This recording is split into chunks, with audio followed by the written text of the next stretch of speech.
৩৩ বছর বয়সে অভিনয় জীবনকে বিদায় জানিয়ে রাজনীতির পথে পা রাখলেন থালাপতি বিজয়।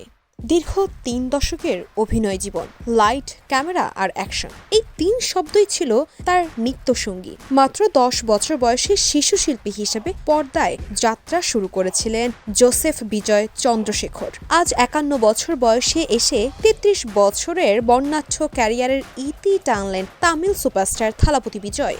সদ্য মালয়েশিয়ার একটি বিশাল স্টেডিয়ামে আয়োজন করা হয় তার শেষ সিনেমা জানা নায়গান এর গান প্রকাশ অনুষ্ঠান। ৯০,০০০ ভক্তদের উপস্থিতিতে ভরে ওঠে পুরো স্টেডিয়াম। সেই মঞ্চেই ভক্তদের উদ্দেশ্যে চূড়ান্ত ঘোষণা দেন বিজয়। এই ছবিটি তার অভিনয়ের জীবনের শেষ অধ্যায়। আবেগঘন কণ্ঠে বিজয় বলেন, আমি সিনেমায় এসেছিলাম ছোট্ট একটি বালুর ঘর বানানোর স্বপ্ন নিয়ে, আর আপনারা আমাকে একটি প্রাসাদ উপহার দিয়েছেন। দীর্ঘ ক্যারিয়ারের প্রশংসার পাশাপাশি সমালোচনাও কম সইতে হয়নি তাকে। সেই কথাও অকপটে স্বীকার করেন থালাপতি বিজয়। তবে দিন শেষে ভক্তদের ভালোবাসাকেই নিজের সবচেয়ে বড় শক্তি বলে মনে করেন তিনি।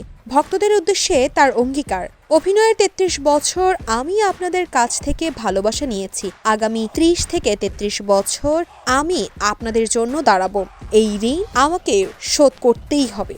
মালয়েশিয়া থেকে ভারতে ফেরার পথে চেন্নাই বিমানবন্দরে আবেগে ভাসেন ভক্তরা। হুড়োহুড়ির মধ্যে ভারসাম্য হারিয়ে পড়ে যান বিজয়। নিরাপত্তা কর্মীরা দ্রুত তাকে উদ্ধার করেন। এই ঘটনায় আরও একবার স্পষ্ট হয়ে যায় ভক্তদের ভালোবাসা ঠিক কতটা গভীর। ক্যারিয়ারের শীর্ষে থাকতে রাজনীতিতে নাম লেখান থালাপতি বিজয়।